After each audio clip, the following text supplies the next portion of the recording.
کا حل اس میں موجود ہے، بشرطے کہ اس سے استفادہ کرے۔ استفادے کا طریقہ کار یہ ہے کہ خود قرآن کا مطالعہ کرے اور اس کو ترجمے کے ساتھ سنے سمجھے، سیرت کا مطالعہ کرے، تو دن کے ہر لمحے میں کسی بھی حصے مسلمانوں کے پاس ایک لازوال قرآن ہے۔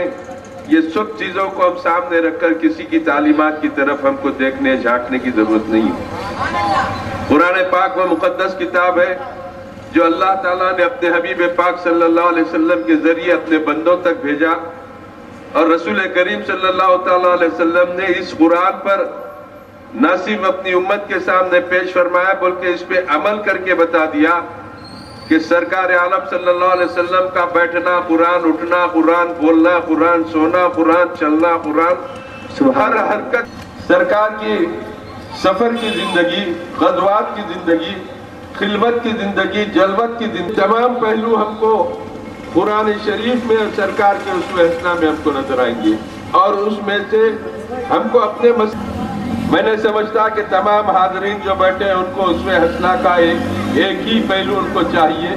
ہر ایک کے اپنے اپنے مسائل ہیں، چاہے وہ گھریلو ہو، اجتماعی ہو یا خاندانی ہو، لیکن ان تمام مسائل کا حل سرکار کے اسوہ حسنہ میں ہے۔ رسول کریم صلی اللہ تعالیٰ علیہ وسلم کی سیرت کو قلم بند کیا گیا۔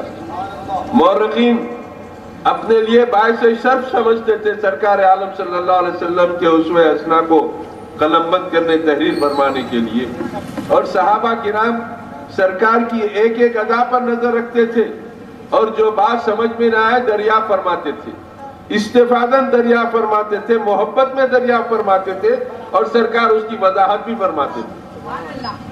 جیسے کہ مسجد نبوی میں سرکار عالم صلی اللہ علیہ وسلم خطبہ ارشاد فرمانے ممبر شریف پر جاتے ہیں تو پہلی سیڑھی پر آمین کہتے ہیں، دوسری سیڑھی پر آمین کہتے ہیں، تیسری سیڑھی پر آمین کہتے ہیں، پھر خطبہ ارشاد فرما کر آپ تشریف لاتے ہیں۔ صحابہ کرام نے بسط ادب عرض کیا یا رسول اللہ صلی اللہ علیہ وسلم، آپ نے خلاف توقع ممبر کی ہر سیڑھی پر آمین فرمایا؟ سرکار مسکراتے ہوئے فرمانے لگے کہ ہاں، پہلی سیڑھی پر میں نے قدم رکھا تو جبرائیل امین آ کر کہنے لگے ہلاک ہو جائیں وہ لوگ جن کو رمضان کا مقدس مہینہ ملے لیکن روزہ نہ رکھ سکے، تو ان کو ہلاکت کا مژدہ دیا گیا، تو سرکار نے آمین فرمایا۔ گنبد خضرا کے چھاؤں کی ہوا مانگی ہے، ہم نے مرنے کی مدینے میں دعا، زندگی مانگی کسی نے تو کسی نے جنت، ہم فقیروں نے مدینے کی فضا مانگی ہے، المدد یا نبی امت نے تمہاری تم سے نوری چادر کی پناہ بہر خدا مانگی ہے۔ اور مرض بڑھتا عقیدہ دیکھیں، شعر ہے لیکن عقیدے کا اعتراف ہے کہ مرض بڑھتا نہیں مٹ جاتا ہے اس کا عشرت جس نے دربار محمد سے شفا مانگی ہے۔ مرض بڑھتا نہیں مٹ جاتا ہے اس کا عشرت جس نے دربار محمد سے شفا مانگی ہے۔ اور آج اس مجاہد بازار کے خوبصورت زندہ دل نوجوانوں نے اتنی خوبصورت محفل، نہیں بولیں گے آپ سبحان اللہ، میرے لیے نہیں بولے، میرے لیے نہ بولے، میرے لیے نہ بولے، حضور کی نعت ہو رہی، حضور کی نعت کے لیے بولے سبحان اللہ۔ کے بارے میں آپ نے کئی مرتبہ سنا ہوگا کہ جو ایک مرتبہ سبحان اللہ کہتا ہے جنت میں اس کے نام کا ایک درخت لگایا جاتا ہے۔ آپ اتنی سبحان اللہ کی کثرت کرو کہ جنت میں آپ کے نام کا ایک سبحان اللہ کے بارے میں حدیث پاک ہے، بخاری شریف آخری حدیث آقا فرماتے ہیں کلیمتانی حبیبتانی الی الرحمن خفیفتانی علی اللسان ثقیلتانی علی المیزان سبحان اللہ و بحمدہ سبحان اللہ العظیم۔ دو کلمے ایسے ہیں جو زبان پر ادائیگی کے اعتبار سے نہایت آسان، بڑے آسانی سے ادا ہو جاتے ہیں، میزان پر بڑے بھاری ہیں، بڑے وزنی ہیں، پر اللہ کے نزدیک بڑے محبوب ہیں، بڑے پسندیدہ ہیں۔ وہ دو کلمے کیا ہیں؟ سبحان اللہ و بحمدہ سبحان اللہ العظیم۔ دونوں کلموں میں سبحان اللہ کا لفظ آ رہا ہے، اور آقا فرماتے ہیں کہ جس نے صبح میں سبحان اللہ و بحمدہ سبحان اللہ العظیم کہا، شام ہونے سے پہلے اگر اس کا انتقال ہوا تو اللہ تبارک و تعالیٰ اس کے گناہوں کو معاف فرما دیتا۔ بلند آواز سے بولے سبحان اللہ۔ یہ تو احادیث کی روشنی میں نقلی دلیل ہے، ایک عقلی دلیل دیکھیں۔ ہمیں کوئی پروگرام کرنا ہوتا ہے، یہاں پر مجاہد بات ہے، ہم میلاد النبی کا جلوس میلاد النبی کا جلسہ منا رہے ہیں، ہم اپنے اسکالرس کو بلائیں گے، نعت خواں کو بلائیں گے اور خوبصورت میلاد النبی کا جلسہ ہوگا۔ لکھنے والا کوئی ایک ہوتا ہے، پرمیشن لیٹر جسے کہتے ہیں، محلے کے 8-10 افراد دستخط کر دیتے ہیں، نیچے محلے کے 10-8 افراد سگنیچر کر دیتے ہیں۔ کیوں؟ ان کا مقصد ہوتا ہے کہ جو اس نے لکھا وہی ہم بھی لکھنا چاہتے ہیں۔ ہر کوئی تو الگ الگ لیٹر لے کر نہیں پہنچے گا نا، جائے مشک و عنبر کی طرح مہکے گا سادہ پانی، بوند اگر ان کے پسینے کی ملا لی جائے۔ آخری شعر آپ تک پہنچانے جا رہا ہوں، لیکن پورا مجمع دونوں ہاتھوں کو بلند کر کے ایک مرتبہ بولے یا رسول اللہ، اور بلند آواز سے ذکر آخری شعر پہنچنے سے پہلے پوری توجہ لگا دیں گے۔ ذکر سرکار کی ایک بزم سجا لی جائے، ذکر سرکار کی ایک بزم سے نہیں لالو جواہر کے طلبگاروں میں خاک طیبہ میرے کشکول میں ڈالی جائے، مشک و عنبر کی طرح مہکے گا سادہ پانی، بوند اگر ان کے پسینے کی ملا لی جائے، اور دائری حشر میں جب میری نکالی جائے ایک بھی سطر درودوں سے نہ خالی جائے۔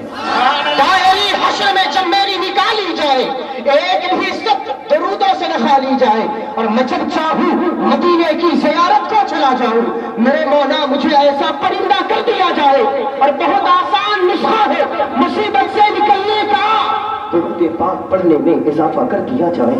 بہت آسان نسخہ ہے مصیبت سے نکلنے کا، درود پاک پڑھنے میں اضافہ۔ انہوں نے اتنی خوبصورت محفل کو سجایا ہے، اور مداحان رسالت مآب صلی اللہ علیہ وسلم کا خوبصورت اللہ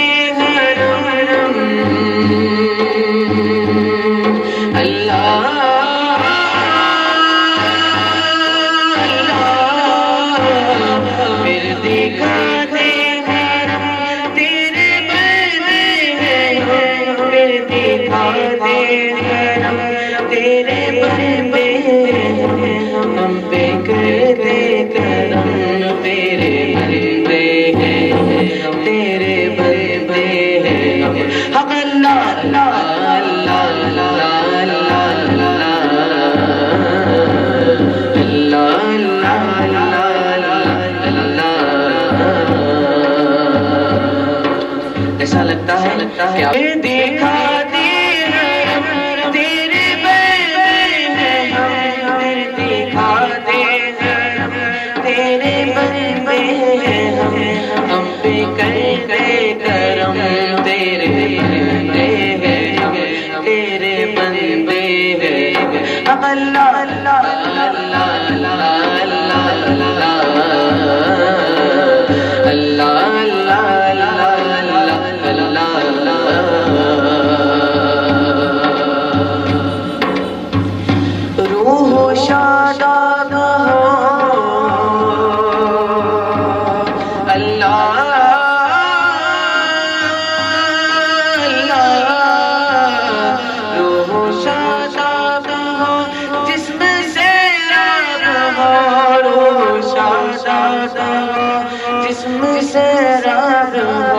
اللہ